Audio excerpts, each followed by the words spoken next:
5, 6. More about how nutrition affects people with Parkinson's, I think it would be great to just review some basic concepts of nutrition, particularly for those who might be less familiar. So to give a definition, nutrition is the process providing or obtaining the food necessary for health and growth. It also refers to a branch of science that studies how nutrients and food impact health and metabolism. And we hear the term diet, and that is often used interchangeably with nutrition. But what a diet refers to is the kinds of foods that a person, animal, or even a community habitually eats. Now, just to kind of briefly go over some of those basic concepts of nutrition, you may see some of these food components when you're looking at a nutrition label at your grocery store. But the first one I want to focus on are these macronutrients.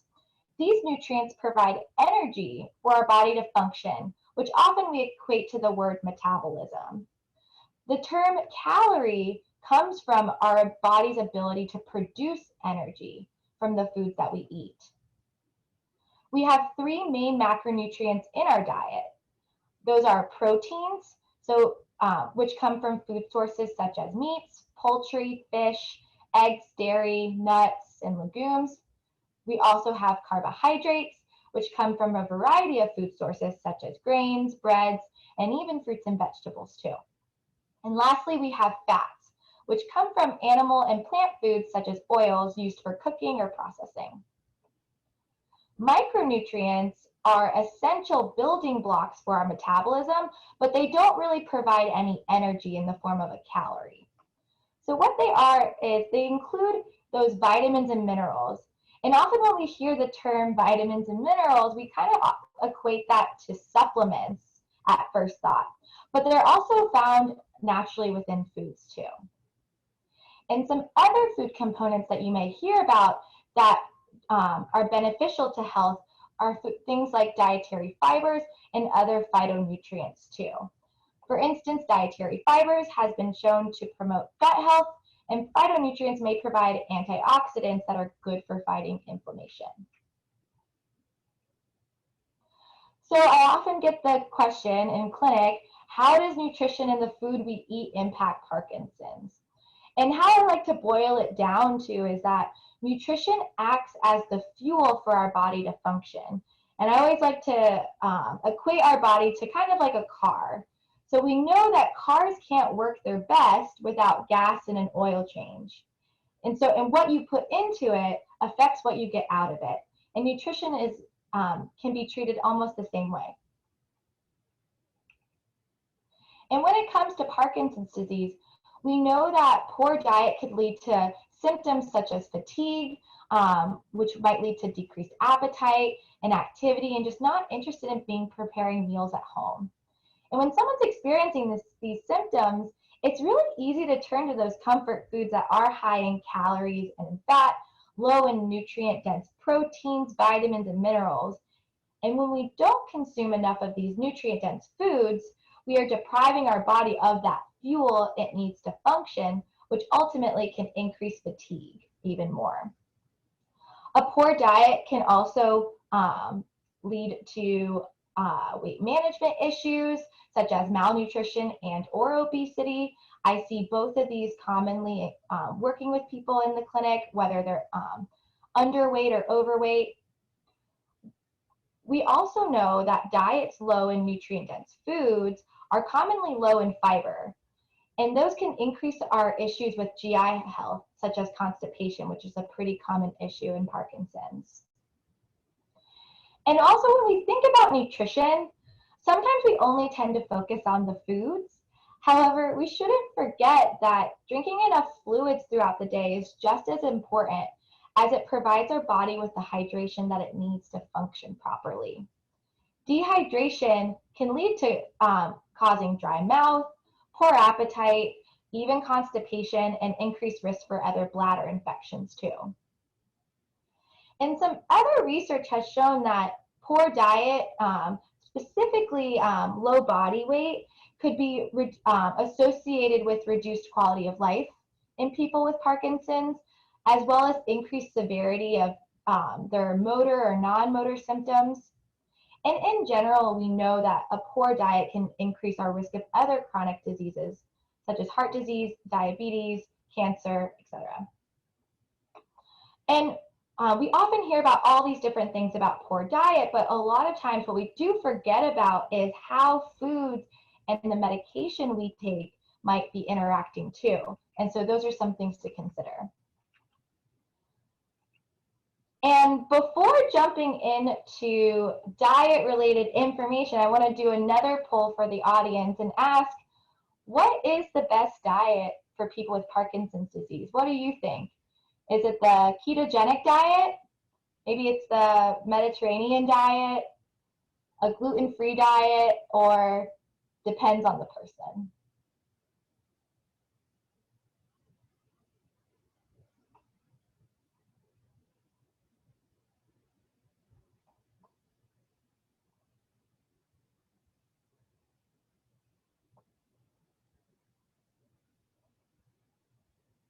All right, so most of you had said the kind of split between the Mediterranean diet and depends on the person. Maybe a few people think the ketogenic diet.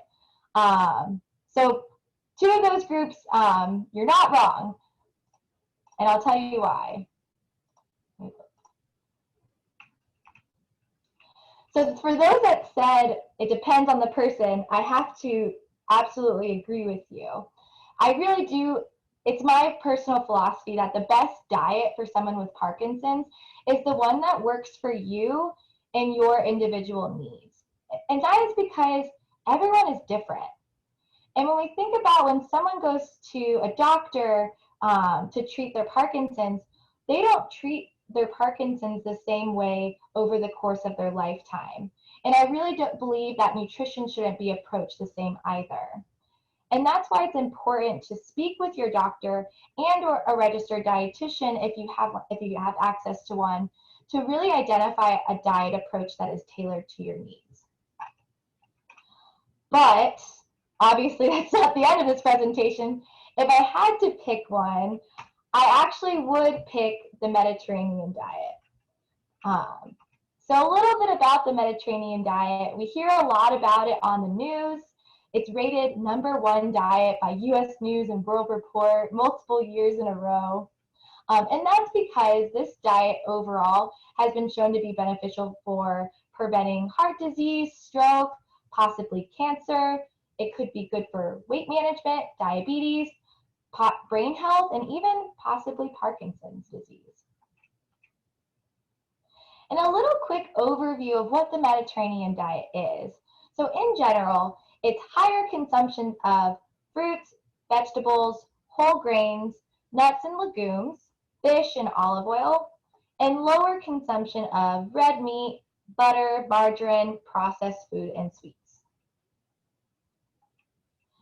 Now, I know a lot of people grew up looking at food pyramids whenever they were taught nutrition. I actually did as well, even though I was a 90s baby. But the Mediterranean diet even has a food pyramid too.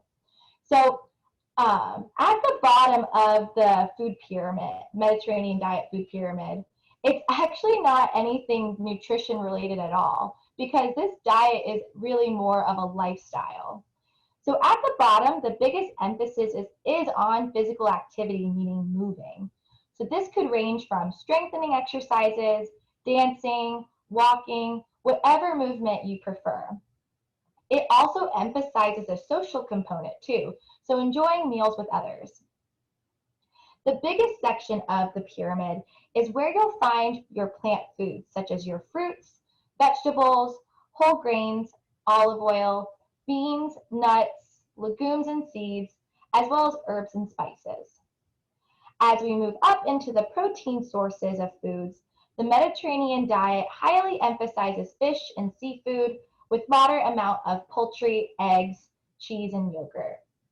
And then at the tippy top of the pyramid, less amount of meats and sweets in the diet. And I also want to highlight the emphasis on staying well hydrated with water. And if you do drink alcohol, drinking red wine in moderation is part of this diet. And one of the health benefits of the Mediterranean diet on the aging process and preserving our brain health is its function as an anti-inflammatory diet.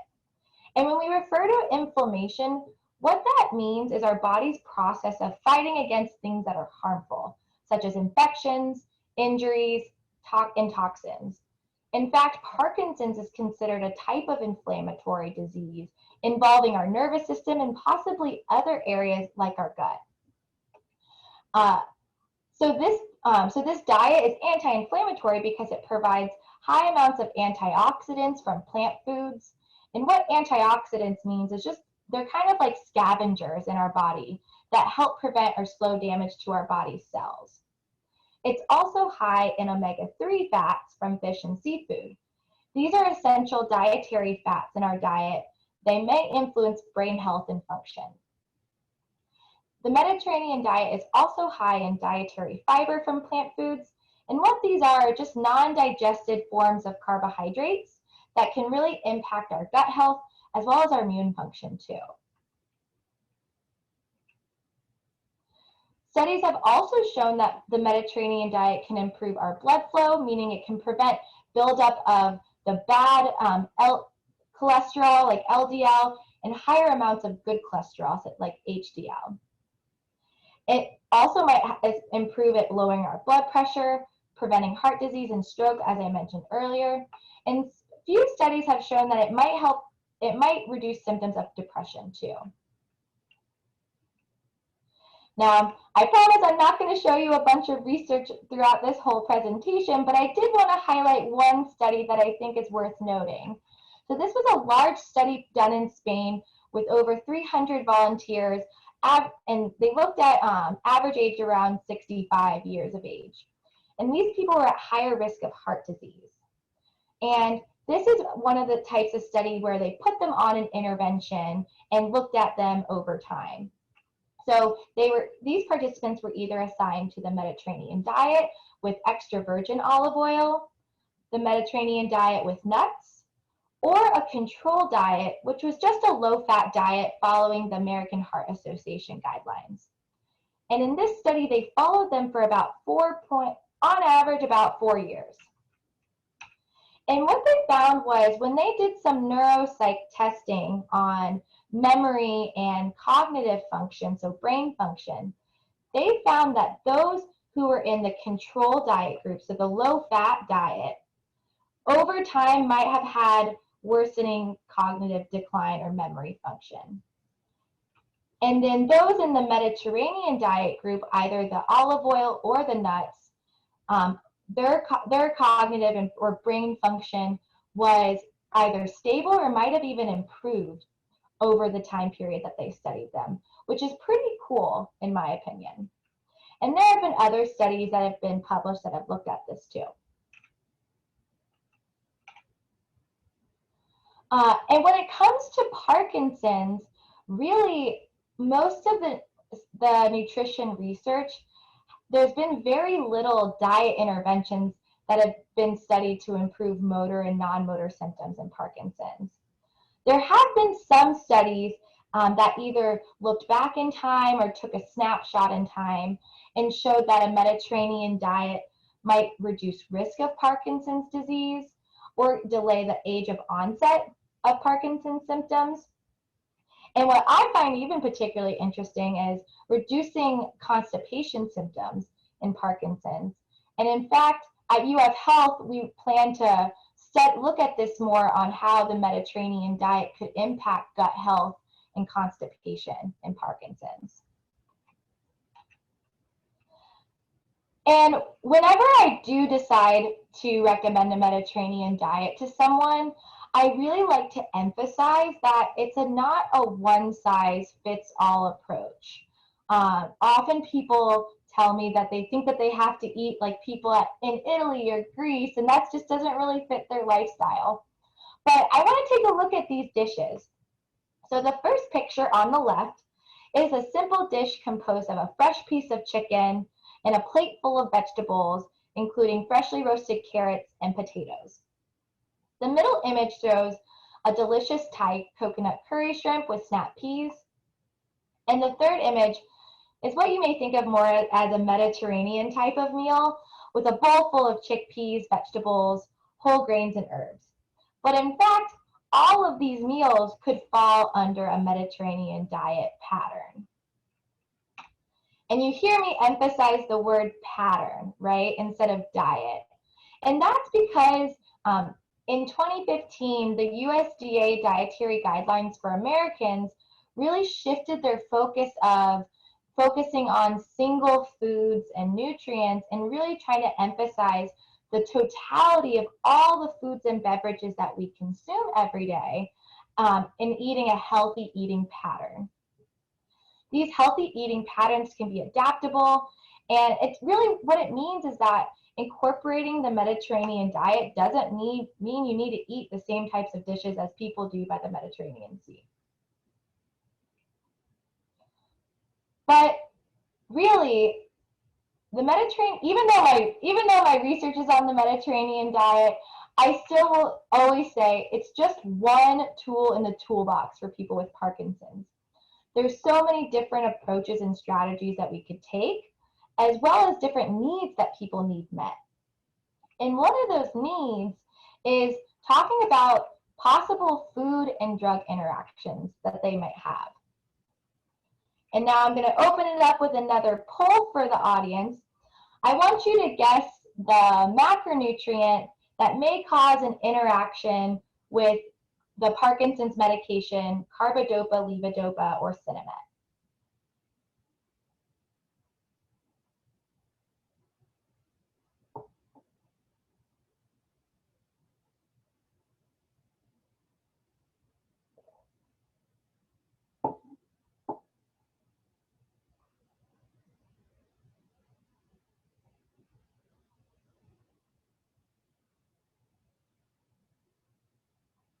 Great. So it looks like majority of participants say protein. Maybe a few people think all of the above. Well, let's find out.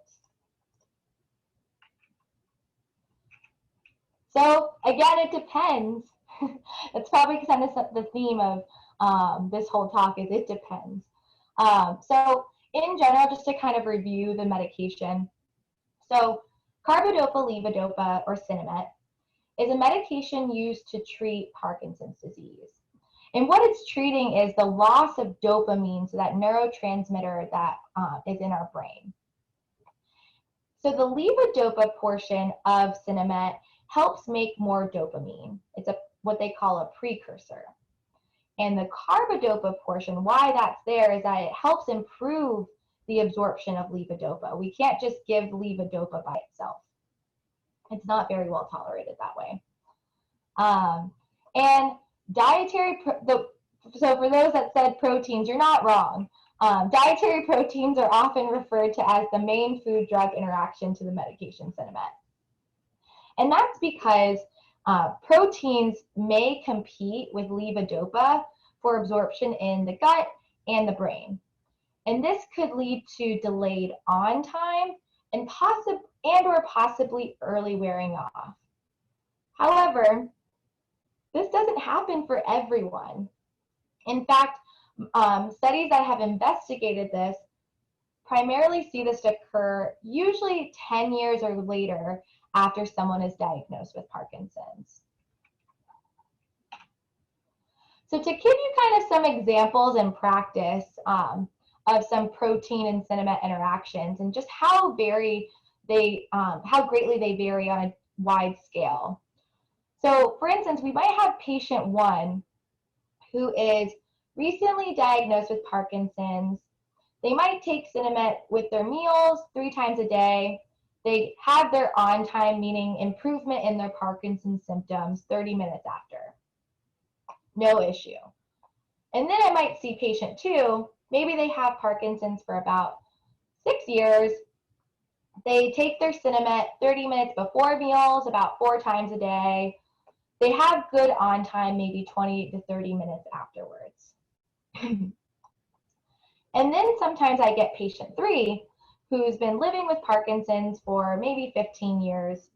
They try to take their Cinemet 30 minutes before meals, but it's 5 times a day, so it's really difficult to do that. And then their on time just really varies depending on the foods that they eat at their meal. So this is just another example to show you how it reacts very differently for different people. And some other things to consider, so why I say it depends. So how quickly our stomach empties actually will affect how that levodopa is absorbed. So if we're looking at our stomach, that medication and our foods needs to make its way from our stomach to our intestine. And there are certain nutrients besides proteins that can delay stomach emptying. And these could be fats and dietary fibers. And this kind of brings up a small anecdotal evidence I had at our Parkinson symposium.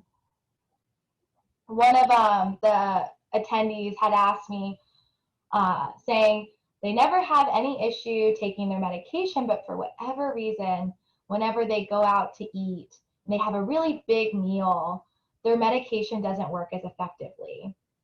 And that's because that big meal probably had lots of protein, but also lots of fats as well, and really delayed how quickly the stomach empties, therefore delaying how quickly the medication was absorbed. So just some general recommendations for taking Cinemet is, in general, just taking it on an empty stomach 30 minutes before meals or 1 to 2 hours after a meal. And people can adjust this timing as needed, depending on the effectiveness of the medication and their preferred schedule too. So some can tolerate this medication with food, and others may need more time fasted. I often have people with later stages who need to have about 40 to 60 minutes fasted before they can eat and their medication is effective. So as I reiterate, everyone is different, and so we're always going to make some modifications based on the individual person. So some other things to consider when taking Cinemet is often I get the complaint of the medication makes them more nauseous when taken on an empty stomach. And if they are pretty sensitive to how food affects their medication, I always recommend pairing it with a simple carbohydrate. And this is really quickly digested and some examples of simple carbs could be like juice, soda, ginger ale, white bread, crackers, etc. I even had one lady tell me that she likes to take her Cinemet with an Eggo waffle and jelly in the morning.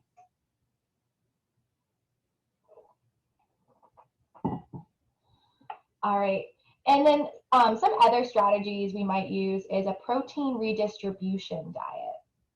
I don't often use this with people. Occasionally I do if they do have some pretty significant interactions. And what this is shifting the greatest amount of protein to the time of the day when the interaction is the lowest. So that's typically in the evenings, not always. And then in general, if you are pretty sensitive, I highly recommend meeting with your doctor and a registered dietitian to discuss a more tailored approach to meet your needs. And this is because simply avoiding protein by itself and decreasing the amount of calories in your diet can really increase your risk of developing malnutrition, which could lead to becoming more frail, increased risk for infection, falls, etc. And what's great about doctors too is that they can provide more tailored approaches, such as increasing the dosage of the carbidopa to help improve nausea, increasing the frequency of the Cinemet if they're having early wearing off, or the addition of another medication to reduce off time. And there's some other Parkinson's medications that people might be on, and they might be concerned, like, do I need to avoid proteins? Well, this certain class of medications such as Mirapex, Nupro, Requip, these don't interact with dietary proteins at all. And there's really no specific diet restrictions when taking these medications by themselves. However, depending on side effects of the medication, it might impact whether you take it with or without foods.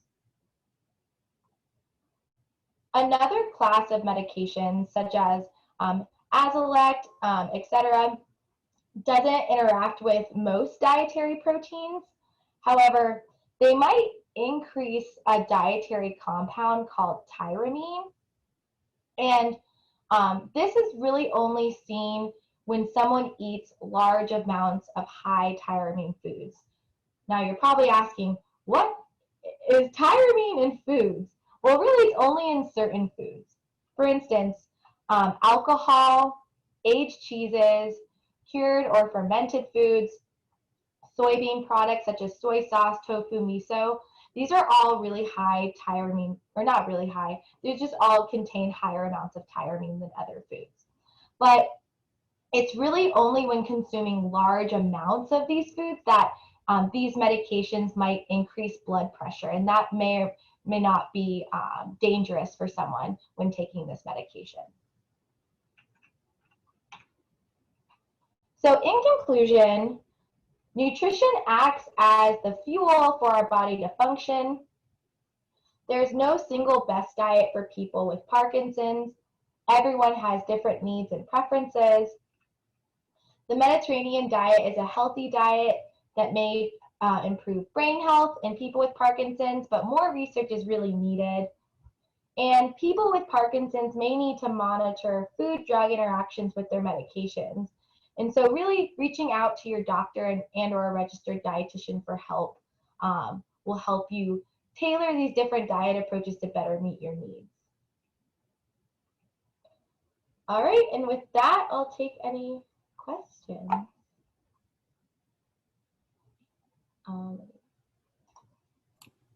Thank you, Carly, so much. I really appreciate sharing all of your knowledge with us today. We have received many questions for today's event, which I'm always excited about nutrition. Everyone's so inspired to consider their diets when living with Parkinson's disease. So the first question that came in that I'd like to pose to you is, can you clarify? Someone said, would it be best then to take arsenamide on an empty stomach? It depends on the person. What you can do is try it on an empty stomach, see how you feel. What I would typically say is if you don't really notice a difference, you're probably not having a significant interaction. But if you do notice, like some days it's not really working as well as others, and you're not focused on taking it on an empty stomach, try it. Plan it. You have that schedule of when you take your medication, so adjust that schedule to say, okay, I'm going to make sure I take this 30 minutes before I eat, or space it out an hour or two afterwards. Great, thank you. Yeah. Someone's asking if you can share sample menus with us to use, and what are some foods that are better for people with Parkinson's disease? That's a good question. So I actually do have a sample menu meal plan. Some of our undergraduate dietetic students at the University of Florida developed this for our research study in some educational handouts and recipe ideas. So we can absolutely, I can give that to you, Krista, to provide for everyone as well. It's in general, just like a 1 week meal plan that's suitable for one person too, so you can kind of adapt it based on your preferences.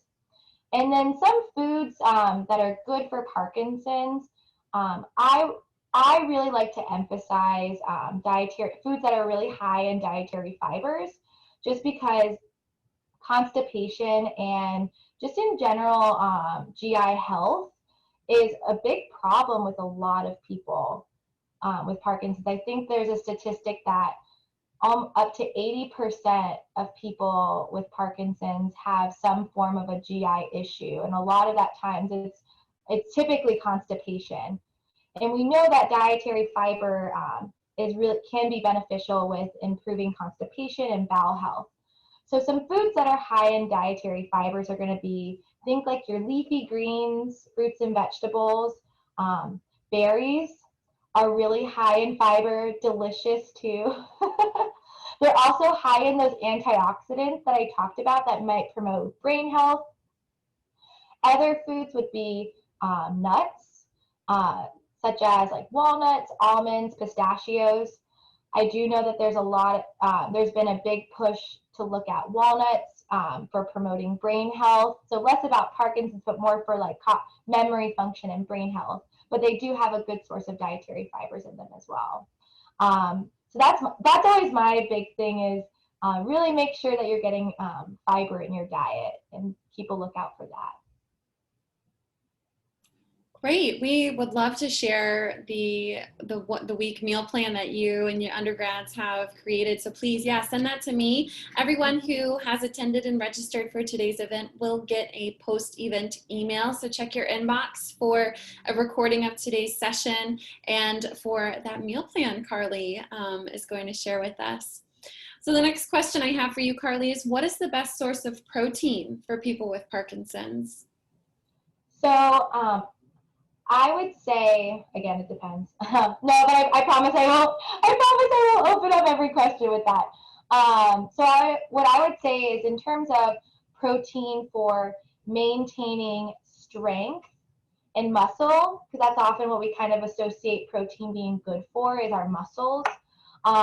Typically, is going to be your animal sources of protein, just because they are more bioavailable, meaning that we can absorb more of it and utilize more of it.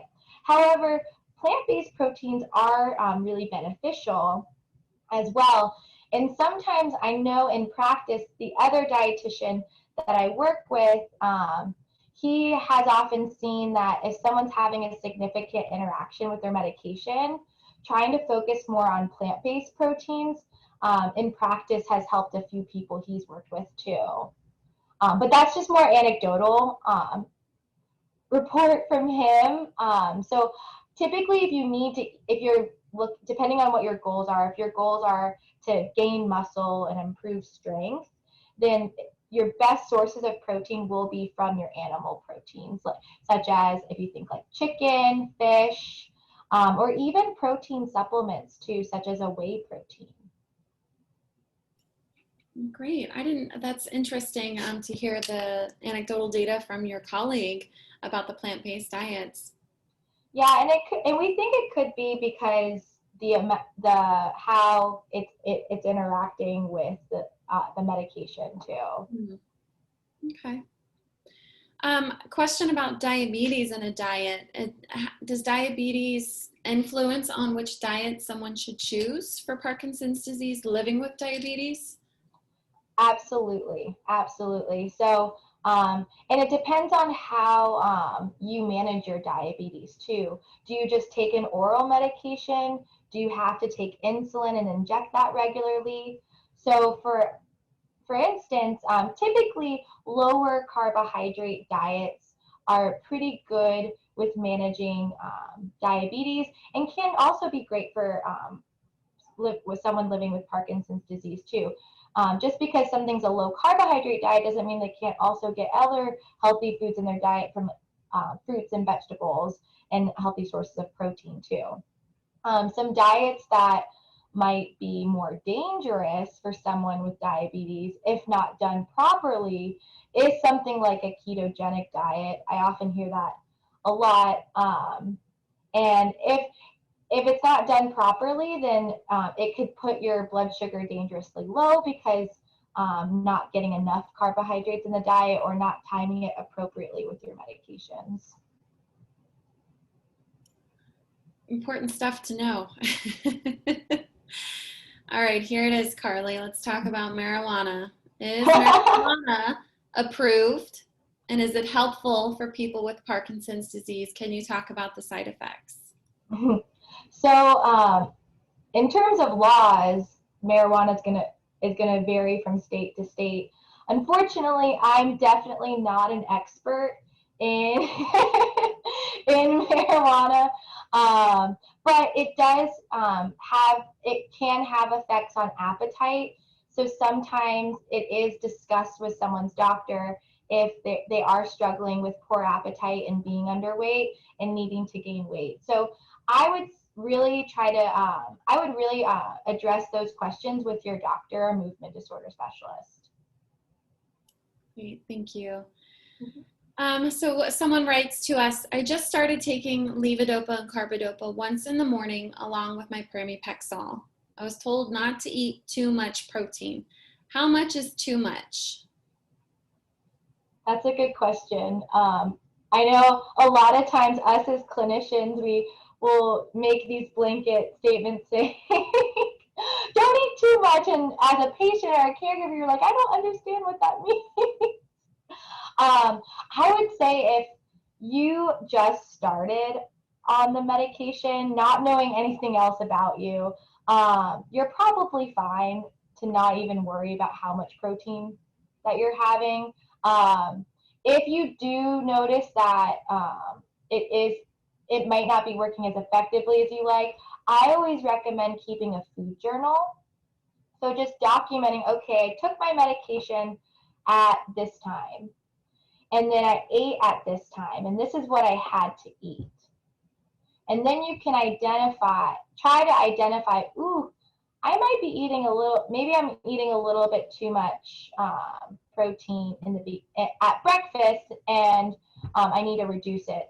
So in terms of too much, what that might look like is a big protein meal could be something like 2 eggs, maybe some turkey bacon, then you have a glass of milk, some cheese, and then top it off with some peanut butter on some toast, and maybe, and so depending on the amount of food that you're having, you could really, or maybe you're having a protein shake too with it.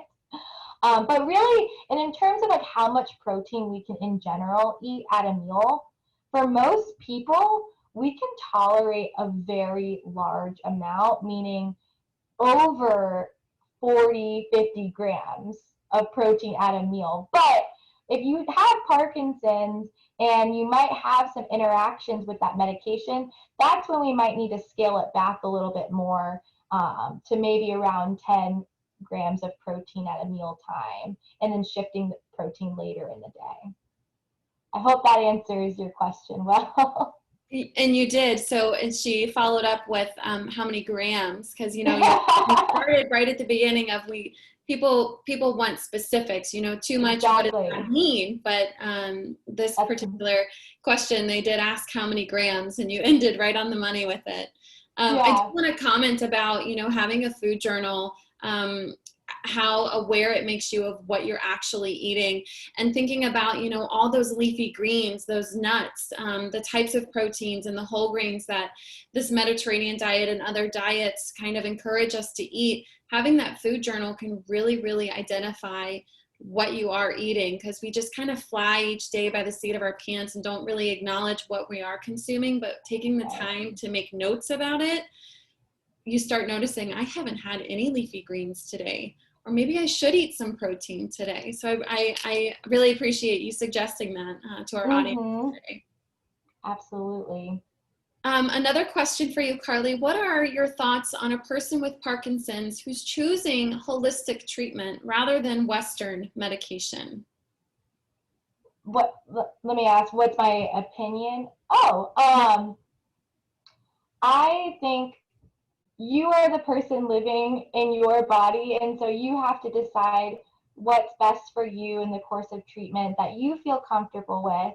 And I think making sure that you talk with your doctors, and just really both Western and Eastern, and just really try to come in the middle. But in general, I think nutrition can play a big part in both concepts of medicine too, right?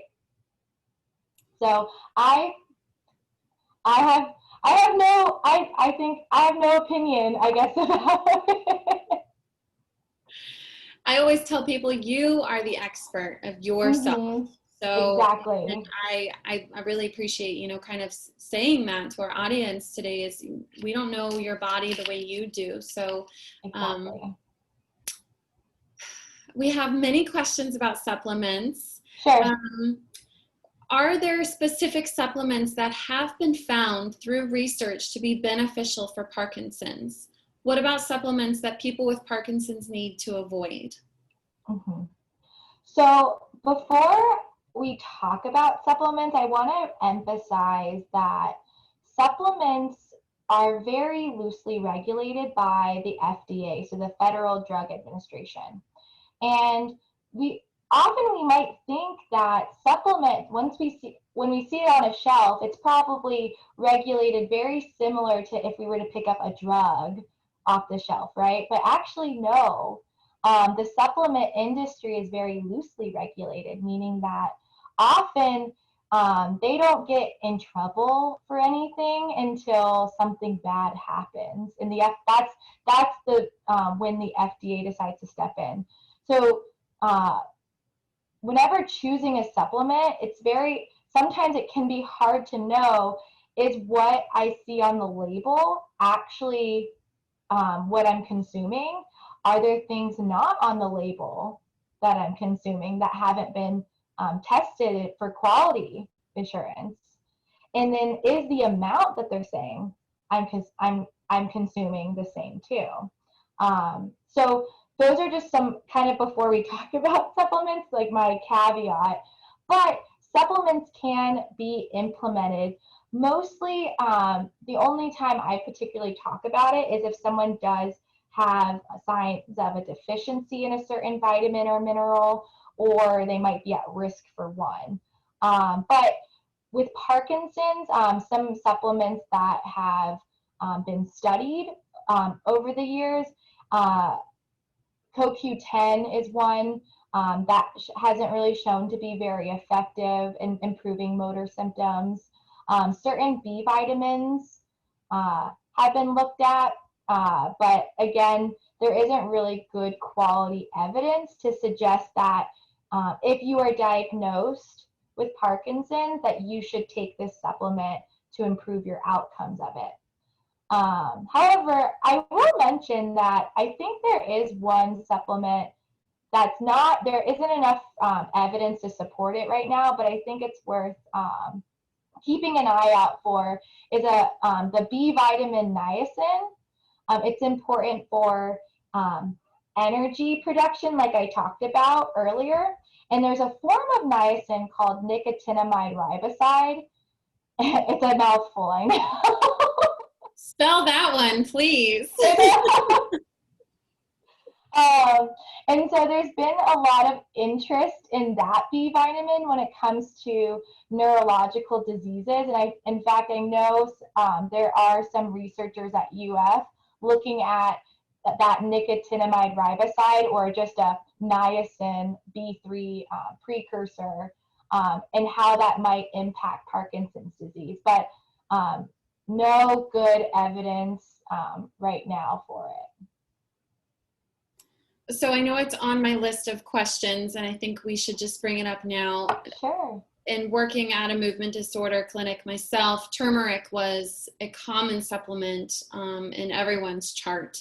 And so I just want to ask you, what are your thoughts on turmeric, maybe even memory loss, how it might be related or can improve Parkinson's disease or not? Sure. So for those that don't know what turmeric is, it's a type of herb or spice. You can actually buy it to put on dishes. I have it in my cabinet at home. But people do sell very high doses of concentrations of it in the pill form. And what turmeric, mostly in animal studies, so mice studies, have found is that it could be anti-inflammatory. So we talked about inflammation not being great in someone with Parkinson's. And so there hasn't been enough evidence with turmeric in Parkinson's, but for most supplements, I always tell people I take the liberal approach as long as I don't think that it's harming you in any way. and you feel like you get a benefit out of it, then I'm okay with you taking it. The one thing to note about turmeric is it might have an interaction with the way we coagulate our blood. So if you're on something like a blood thinner or any other type of blood medications, you really want, before taking any supplement, I would highly recommend talking with your doctor or registered dietitian just to make sure that that supplement as well isn't interacting with your medication either. Great advice. Thank you so much for that. Supplements that are related to mood, supplements that might help improve mood for people with Parkinson's. None that come off the top of my head in terms of mood. When I think of mood, I think of being happy. I think that's a great question, though. I think that in general, improving diet can overall improving your mood. So focusing on making healthier choices as well. But no, so, there could be. Just none that I can think of off the top of my head. What is the most sugar should one limit themselves to daily? And again, they're asking for specifically in grams. Yeah. So in grams, that's a great question. I wish I could remember because the American Heart Association and the Dietary Guidelines for Americans have put out recommendations for how much sugar we should limit in our diet. And the actual amount is less than, I believe, and I could be wrong too, but I believe it's less than 20 grams of added sugar. So, and a lot of people might not realize this if you don't pay attention to nutrition facts labels, is a few years ago, the nutrition facts labels have changed. And now when you look at under the carbohydrates where it has sugars, right, and it gives you the grams, now it's going to say total sugars and then added sugars too. So keep a lookout for that. And the reason why I point that out is because when you're looking at the numbers, right, you're like, okay, this has 4 grams of added sugar. Should I care? Next to that number, there is what we call a percent daily value. So what that means is it kind of helps us evaluate that food product. And so when looking at that added sugar, we have a daily value now for that. And I would say at least look for labels that have added sugar less than 10% of the daily value, or ideally less than 6% of the daily value. So we got some hard numbers there. And that, because we have naturally, and I want to emphasize added sugars because sugars occur naturally in foods that are good for us. A lot of times people think that they come in and they tell me that I can't eat a banana, it's so bad for me. But a banana is a plant food. It's found naturally in the diet. So it's really more when we think about those processed foods and sugars that we want to look at that added sugar label and look for that less than 10% of the daily value or less than 6% if you want to try to be a little bit more strict. I guess I'm going to go look at my labels now.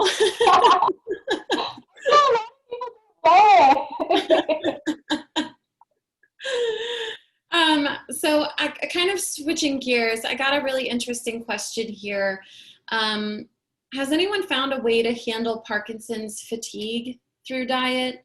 And they say, I think my Parkinson's medications make me very tired. So anything to share with us about diet and fatigue related to Parkinson's?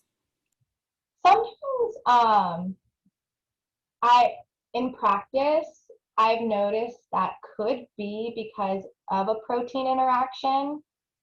with Cinemet. Some of my patients have attributed their fatigue to taking Cinemet too closely to a meal. If that doesn't apply to you, fatigue could also, it might be just associated with progression of the disease and even weight loss and malnutrition too. So those are just some things to think about, is how much are you eating during the day? Are you getting good sources of proteins and fats, and fruits and vegetables? And if you are, and maybe it could be you're taking your medication too closely to a meal too.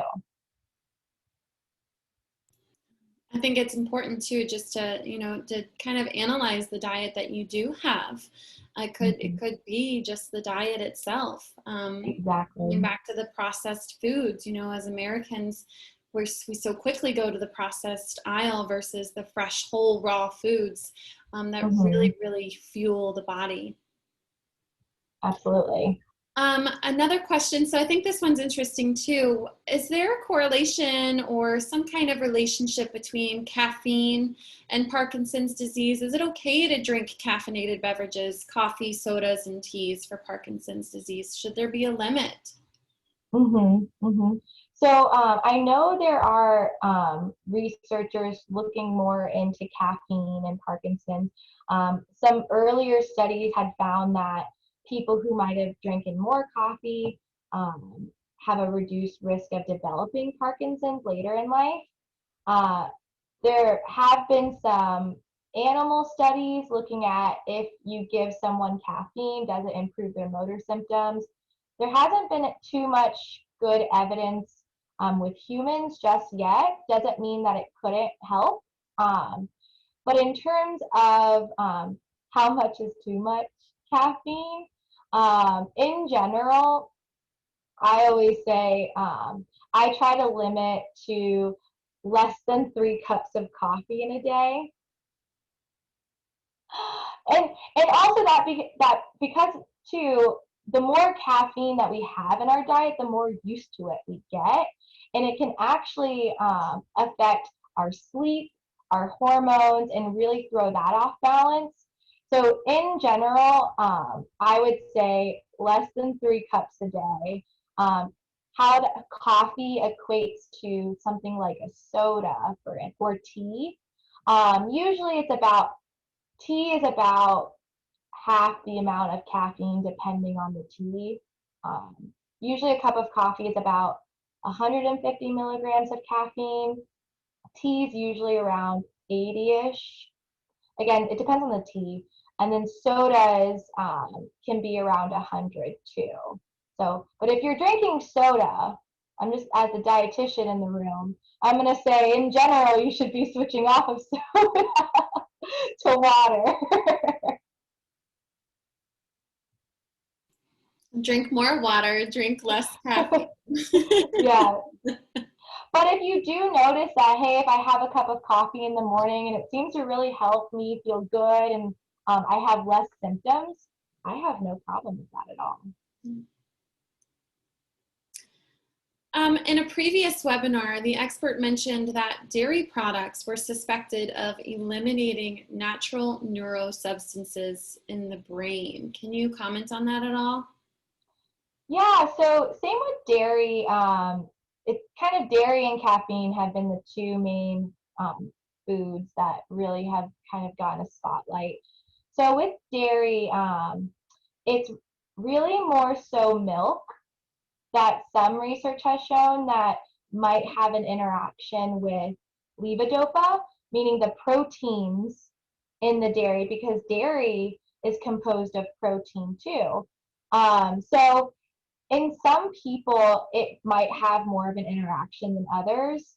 I will say in practice, often I have one example. I did have a guy come in and he told me that he drank a gallon of milk in a day. In a day. He drank most of it at breakfast and just throughout the day, and he had such a big problem with his medications working effectively. And I always asked him, like, do you think it has to do with how much milk that you have in a day. And he's like, actually, I do. He's like, I have noticed a difference if I have more milk on one day, then it affects how effective my medication is. So that's just kind of like a practice example. But in general, there's only been a fairly weak evidence to say that there's an interaction with, there's an association with dairy and how it affects Parkinson's. Great. So another note here, she's referring to the patient, the different types of patients that you outlined in a slide. And she says, my mom is patient 3. Mm-hmm. She's experiencing extensive constipation complications. What do you recommend for management? She's tried over-the-counter and prescribed options. Mm-hmm. I would ask someone the type of laxatives that they've tried. I really like to use. I have fairly good success with Benefiber, which is a type of soluble fiber. Sometimes I have people pair it with Miralax too. But if that's not effective and they've tried everything under the sun, I have some of those people that they've been on lactulose, which is a pretty strong laxative. They take Linzess, which is pretty strong too. So if what I would say is if your mom has really bad constipation that just doesn't seem to be working with diet changes or over-the-counter medications too, I would highly recommend asking your doctor or movement disorder specialist to refer you to a gastroenterologist, and specifically one if they know of one that specializes in GI issues and neurological diseases. We just hired one actually at UF, and we're really excited about him. I forget his name off the top of my head, but there are GI doctors that do specialize in people with Parkinson's and managing their symptoms. And that I would say if you've tried every approach under the sun, that would be my next step. Great. And if you guys are interested, and I'll do a little shout out to UF. They have an extensive multidisciplinary approach to treating Parkinson's disease. They have outstanding experts on their entire team, including Carley. And I'd be happy to connect you guys with those experts at UF. Feel free to email our helpline or call our helpline at 1-800-4PD-INFO. Not closing out, we still have time left and many questions to get to, but wanted to take the chance, as you were talking about other experts and getting on a gastrointestinal specialist, I wanted to make sure that, we share with the audience that we can connect them with your faculty. Mm-hmm. So another question we've got about probiotics. Should someone with Parkinson's be using probiotics? Or do you have general comments about probiotics, maybe versus a supplement or natural resources of probiotics? Yeah, I actually love this question because that's the area of my research interest is prebiotics and probiotics. And just to kind of define for the audience that might not know what a probiotic is. So a probiotic is essentially a live bacteria or organism that we ingest that gives us a health benefit, right? So that could be improved gas, bloating, constipation, diarrhea. It also could be improved immune function too. So probiotics, how they work is by stimulating the bacteria in our gut, and it shifts it to possibly more pathogenic bacteria and increasing the amount of beneficial bacteria in our gut. And so where you can find probiotics is either a supplement or in foods such as yogurt, kefir have added probiotics in them. And then I know, kombucha. Some of the bacteria in kombucha are questionable if they actually give us a health benefit or not, but there is live bacteria in kombucha, which is a type of drink. So there, there hasn't been enough research in Parkinson's just yet in humans. And the reason that it is just it's very difficult to get a study approved that'll be quick. In research with supplements and a disease such as Parkinson's, but there has been a couple animal studies that have come out that have shown possibly certain strains of bacteria might improve motor symptoms.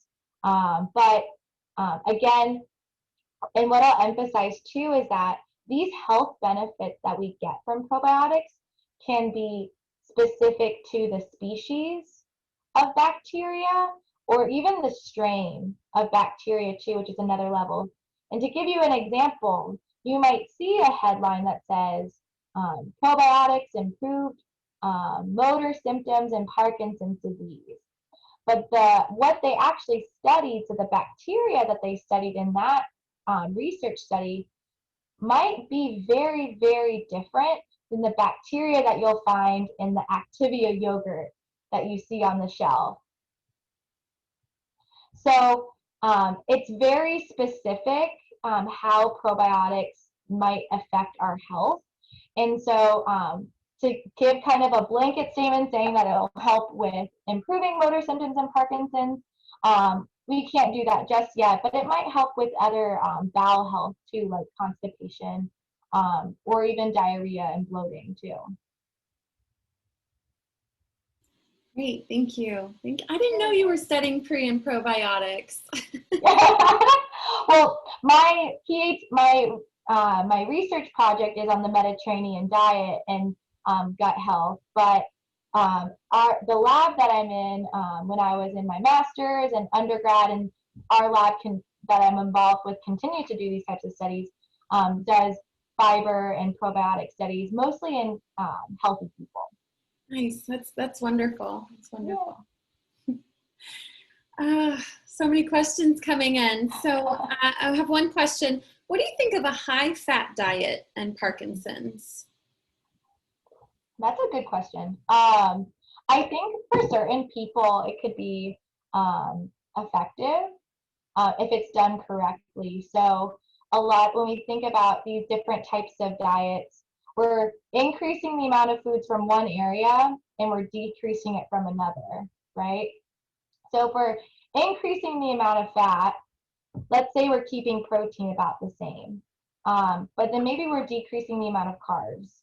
Well, we definitely want to make sure that if you are on a high-fat diet, that you're still getting good sources of foods such as like fruits and vegetables that have dietary fiber in them, because often if people don't follow a high-fat diet correctly, they could see experience symptoms of constipation, bloating, etc. But I think if done right and with healthy fats too, it could be beneficial for some. However, I will make a note too is that if you struggle with delayed gastric emptying, or gastroparesis, maybe a doctor has told you you have gastroparesis. And just what that means is how quickly the stomach's empty out of your stomach, right? And fat, like I mentioned earlier in the talk, delays how quickly we empty foods out of our stomach. So if you're eating a lot of fat in the diet and you already have issues with the motility of your stomach, that could exacerbate the problem. So that it might not be appropriate for someone like that either. So on the other hand, is it beneficial to eat a low-carb diet for diet control? I would say it depends on your food preferences. Some people love pasta and breads, and if you are one of those persons and you would feel deprived on a low carb diet by cutting out those foods, I don't know how much you're going to be able to control yourself the next time you go out to eat and you have a big bowl of pasta in front of you. So what I would say is it'll depend on your food preferences. If you have no issues eat, eliminating certain foods that are higher in carbohydrates and following a diet or a plan can give you more control, then absolutely. But if you're the other kind of person that really loves bagels or bread, you might actually lose control by following a diet that's not right for your food preferences. I think that's just the most perfect advice I've ever heard. Don't leave it. Something a little bit easier, I think, to answer. Carley, what are the best 2 nuts? We want specifically, can you give us the best 2 nuts that we could possibly eat for Parkinson's disease? If I had to pick 2, I would pick walnuts or almonds. And that's because I think there's been a lot of good research in them to show, and they are both high in fiber and high in those healthy fats. And so they might be good for gut health, brain health. So those are the 2 nuts I would pick if I'm pigeonholed in a question like this. Walnuts, almonds, absolutely. I'm gonna have to beef up my nut collection. Okay, so I have a personal statement. I drink gallons of water and still have a real problem with dry mouth. Are there any foods that could provide relief from extreme dry mouth? Yeah, so citrus can sometimes stimulate the amount of saliva that we produce. Often, like some lemon drops, just like sucking on those throughout the day could be really helpful. Yeah, in terms of like food and diet, that's what I would say is citrus would be good for dry mouth. As long as you don't have mouth sores. If you have mouth sores, then that might that might hurt. Ow! Okay, so we want to know, can you give us the amount of spinach or related vegetables like leafy greens that someone should consume in a day? Kind of going off of some diet recommendations like the Mind diet, which is basically a Mediterranean diet, and the DASH diet. If they had a baby, that's the Mind diet. I believe their recommendation for the leafy greens is about it's 1 to 2 cups a day of like raw leafy greens, so maybe a little bit more if it's cooked too. And Carley, since I have you here and we're talking about leafy greens, does the nutritional value of any vegetable, leafy greens or squash of some sort, does that change after you cook it? Yeah, so it depends on the nutrient that you're looking at. Sometimes, but a lot of times people think that cooking makes it less nutritious, but in some cases, depending on the nutrient, it might make it more available from the cooking process. But cooking in general tends to decrease the amount of fiber in foods. So that's like one of the biggest differences. But what I would say is I don't sweat the small stuff. It's just important to eat your vegetables. Just eat them. I think we often get lost in the details and then we kind of just give up because we're not doing it perfectly. But overall, I just say eat your vegetables, whether it's raw or cooked. Love it. I love it. So we got a question. Does carbidopa levodopa have an effect on motility? Not that I'm particularly aware of. It's more so the Parkinson's itself has an effect. I haven't heard of anything that has said that taking the medication might make you the motility faster because maybe you have more dopamine, but not that I'm aware of, no.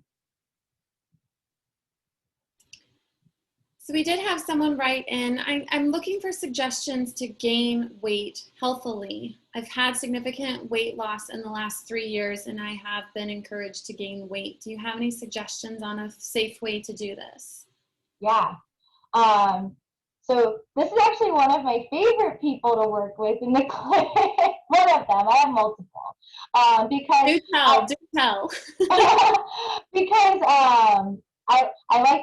I like to be the fun dietitian to add food to the diet, add more food to the diet. No, but you're not alone. A lot of people struggle with that. And so some strategies that I've used and been successful with my patients in the past is if you don't have a significant interaction with protein, definitely increasing the amount of protein in the diet. And the reason why I emphasize that is because protein is very important for building muscle, repairing tissues, and often when you lose a significant amount of weight over time, our body likes to waste that muscle first, right? We all wish it would take away the fat first and leave the muscle for last. But so protein is going to be very important. And that could be particularly, I'm assuming that if you have lost a lot of weight, you probably don't have a great appetite as well. And protein supplements, such as something like an Ensure, Boost, I really like the taste of something like a Premier Protein as well, is another brand. Doing protein supplements in the form of a drink is really light on the stomach. It's not like you're shoving more food in, right? Because that can sometimes be very daunting for someone that needs to gain weight. So protein drinks and supplements can really help with increasing the protein in the diet. And that would be a healthy way to help improve muscle and strength too. Other ways to help increase gain weight is by adding more calories to the diet, right? And we talked about calories are made up of protein, carbs, and fats. Well, fats are very efficient ways of increasing calories in a smaller amount. And so healthfully, foods, I really love to add foods like avocado. If you do get something like yogurt or cheese, buying full fat over skim is a good option. And then if you're still kind of struggling just with food in general, I like to recommend a supplement called Calorie. And what that is, it's an unflavored like gel, essentially. It's about an ounce. I always say it's the size of a shot. And it's unflavored. So you can add it to smoothies. I have people add it to their oatmeal in the morning. And in 1 ounce, it's about 300 calories and 7 grams of protein. So it's just a really quick and easy way to stack in more calories into the diet. Great suggestions. Thank you so much for that. Is it necessary to be gluten-free? And are whole grains recommended for a Parkinson's diet? So I would say it's not necessary to be gluten-free unless you have a form of celiac disease or you do have a known gluten intolerance that you've already identified. A lot of times when people with Parkinson's might go on a gluten-free diet, while they might feel better, have some benefit, often it's because they're getting rid of the processed foods in their diet and they're increasing the amount of fruits and vegetables too. So in general, I don't recommend it unless someone has a celiac disease or if they might have some GI intolerance that they're struggling with and they think that breads and glutens might contribute to it, then I might have a conversation with someone about it. And the final question that we've gotten is, could you give us some foods that might prevent memory loss? Absolutely. So definitely think about your dark fruits and vegetables because those are going to be the ones that have higher amounts of fiber, but also higher amounts of those antioxidants that I talked about. I know a lot of research with memory loss is looking at into berries. So I like to recommend berries, whether it's blackberries, blueberries, raspberries, but honestly, any dark fruit or vegetable I would recommend. including into the diet. Wonderful.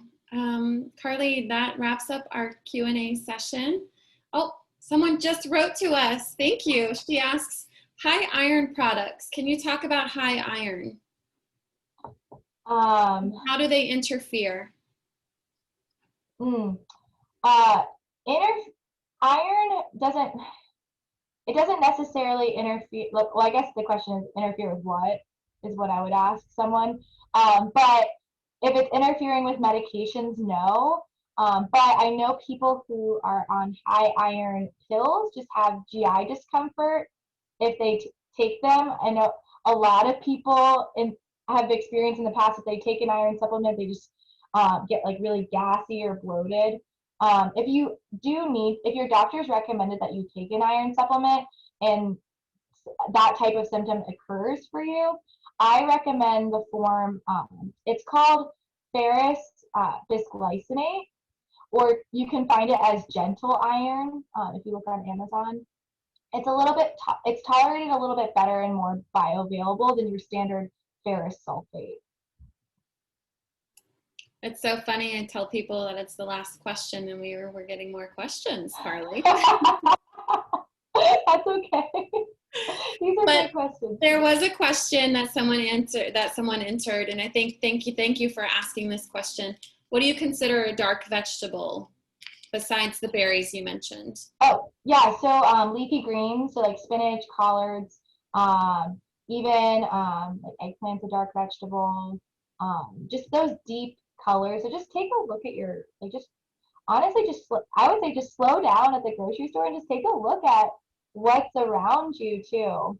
But those are some examples, or even cruciferous vegetables too. So would it be safe to say maybe like look at the vibrant colors, the bright colors? So like maybe pumpkin and squash, dark colors?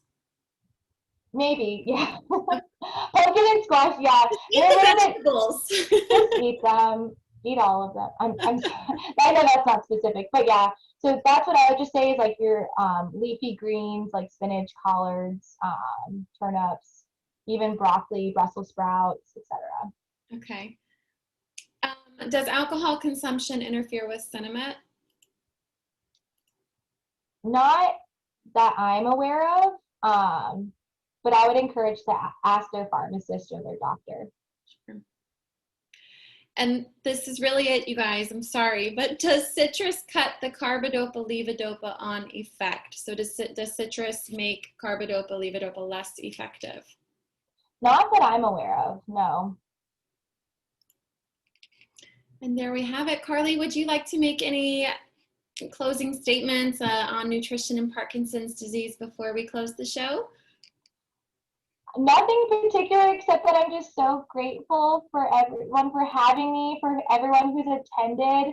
I know it's such a hot topic within the Parkinson's community, yet there's so little dietitians that are really involved. So I'm just really happy to be here to help bridge the gap.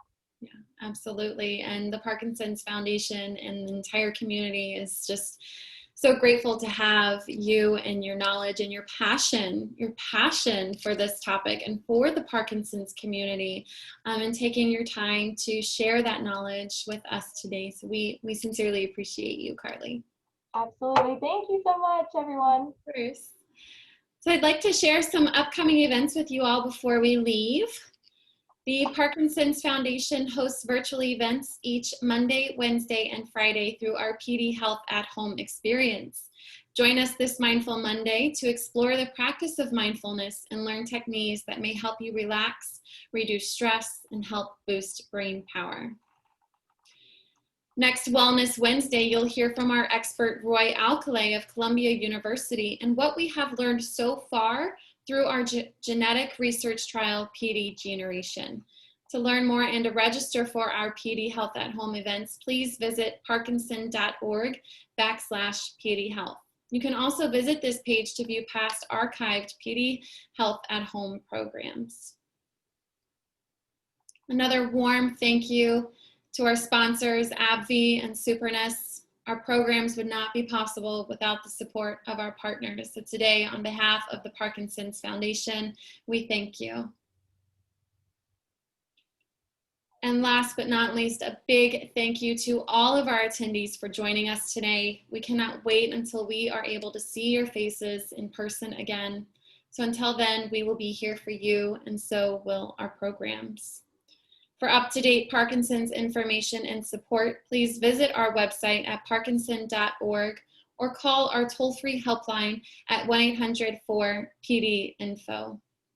I want to just remind everyone that has registered and attended today's event that you will receive a follow-up email asking for your feedback that will also include the presentation, a recording of today's event, and how you can get connected with the experts at the University of Florida for Parkinson's disease.